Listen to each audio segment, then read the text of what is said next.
Dave Wilcox is the new coach of Cal football, and to that I say, welcome, Coach Cox, and go Bears. But this video has nothing to do with you personally. It has to do with a Cal football administration and alumni and supporters. I was on the alumni board from 98 to 2003 that, for the most part, believes, even subconsciously, that a white person is better qualified and must represent Cal as its head football coach. Cal has never, not once, in its entire history, hired a black person to be its head football coach. Now, those of you out there who disagree with what I'm saying, I have a lot to say to you because this is really directed at you. First of all, I don't care that we have a black. Sorry, because this is really pissing me off. I don't care that we have a black athletic director. Great. The bottom line is that we have a psychotic tendency to think that, and it is psychotic, to think that because someone is black, they're automatically a player or should be a player as opposed to a head coach, let alone a coach. That's the first problem. That's the first problem. Encapsulated within that problem is this underlying idea that some people have, which is racist and also psychotic, that because a person is black, they don't have the right answer, or perhaps you shouldn't listen to them, or that they're not the right leader. Now, that idea flies in the face of the fact that the football team is mostly black and kids, and because their fathers generally are black, would look up to this person as a father figure because that person has walked in their shoes in a lot of ways that someone white has not. And that's not to diss anybody that's white. That is a simple fact. Everyone involved with Cal football knows that when we tend to recruit black players, a percentage of them come from backgrounds where they are from single-parent households. And therefore, they look up to the football coach as a father figure. If that football coach can't identify, even in the smallest way, with their walk, they can lose that person in terms of developing players that would basically go to bat for them on game day, lay out for them on game day, make that extra mile to achieve the great play on game day. That's what you want. The bottom line is you have to look at the problem without rose-colored glasses or blinders and say that if you're going to have a player makeup as it is, you should at least respect that makeup and say we need to get a qualified black head coach. That is my powerful issue. It is this, again, I'm going to repeat this term, psychotic idea that because someone is black, they have to be a player and not a coach. I can list countless, well, not countless, because if they were countless, I couldn't list them, but I can list time after time after time when someone identified a player who they assumed to be a great running back at Cal because they were in high school and were black and were fast. How many times? Well, let's take the flip side of that. What about white players like at Stanford, Tommy Vardell, who were white, who on their way to the NFL draft, persons automatically downgraded them because they were white, and the assumption was that they couldn't be effective at the next level. Tommy Vardell has been very effective at the next level, among other players who were white, who held, for example, halfback positions. So this idea that a person should be slotted because of the color of their skin or lack thereof is completely silly. And yet you would think that at an institution which is the best public one in the world, let alone the United States, Cal, we would have figured out a long time ago to do the way of hiring a head coach differently than everybody else does it. Instead, it's not us that does it, it's, drumroll please, Stanford. Stanford. Stanford. Consider this, alumni. Consider this. What do Dennis Green, Tyrone Willingham, and David Shaw have in common? They're all Stanford head coaches. They're all black. And not only that, not one of them have lost to Cal. That's right. Check the big game record. 4 times 3 is 12. They're 12-0.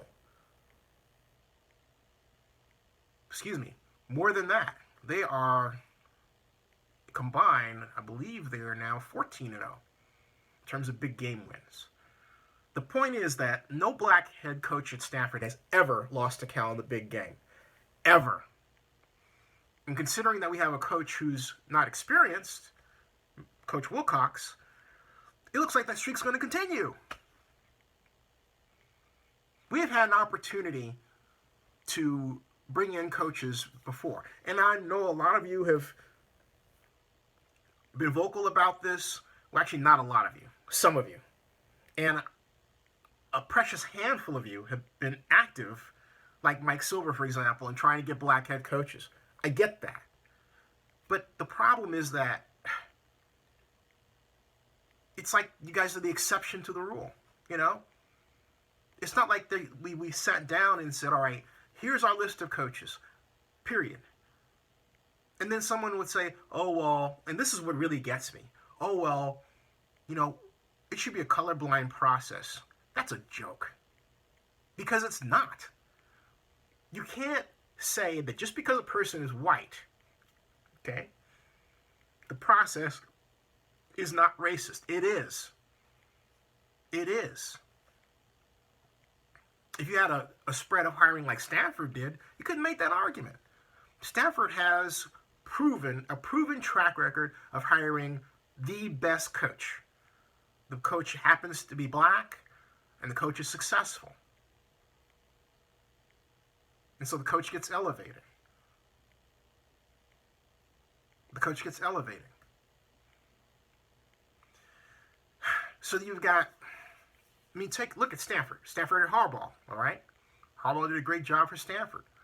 Shaw took over. And he's done a terrific job. A terrific job. You would think that as many times as we, Cal, have been beaten by Stanford, that we would have rated their coaching staff and gotten someone like a Derek Mason or Pep Hamilton a long time ago. But no, we didn't do that. Oh, and speaking of which, speaking of that, why not make an offer to Pep Hamilton again? What's Mike Williams doing?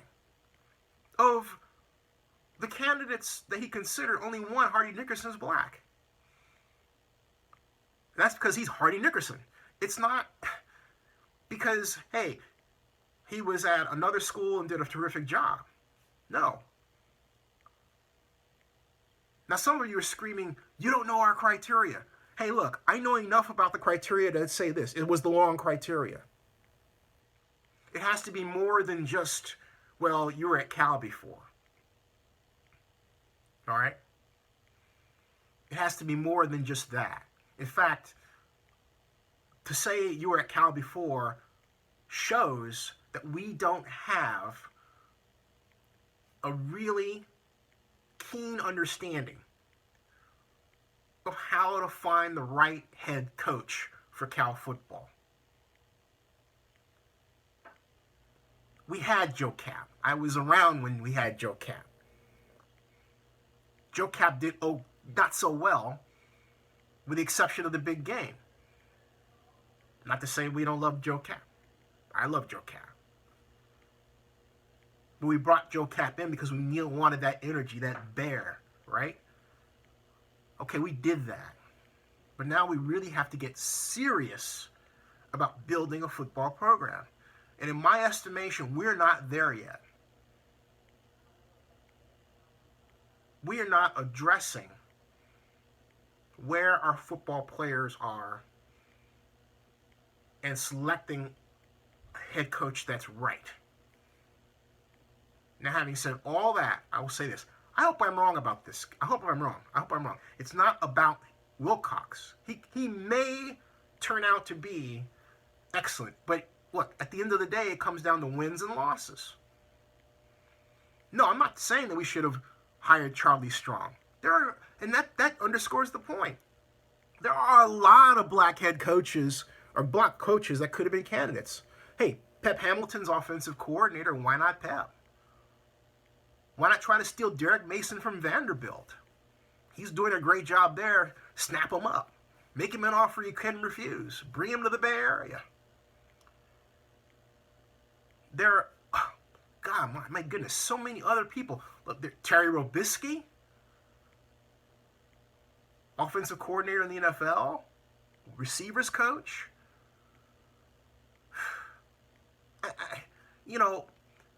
You've got so many black coaches out there, it's not funny. But we take actions like this, which give the impression, the layperson the impression, oh, there aren't a lot of black coaches out there that are qualified. No! It's the opposite. It's the opposite, okay? It's a really tearfully sad pattern. It really is. I have a feeling I'm going to die before Cal hires a black head coach. I'm 54.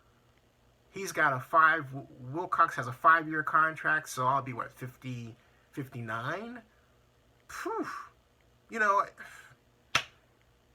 And then another one. Just come on. Seriously. Really. Jeez Louise. Again, Coach Wilcox is not about you. It's about the system. But because it's not about you and about the system, it means that you really have to do a boffo job. Well, guess what? Regardless of color, you got to do a boffo job anyway.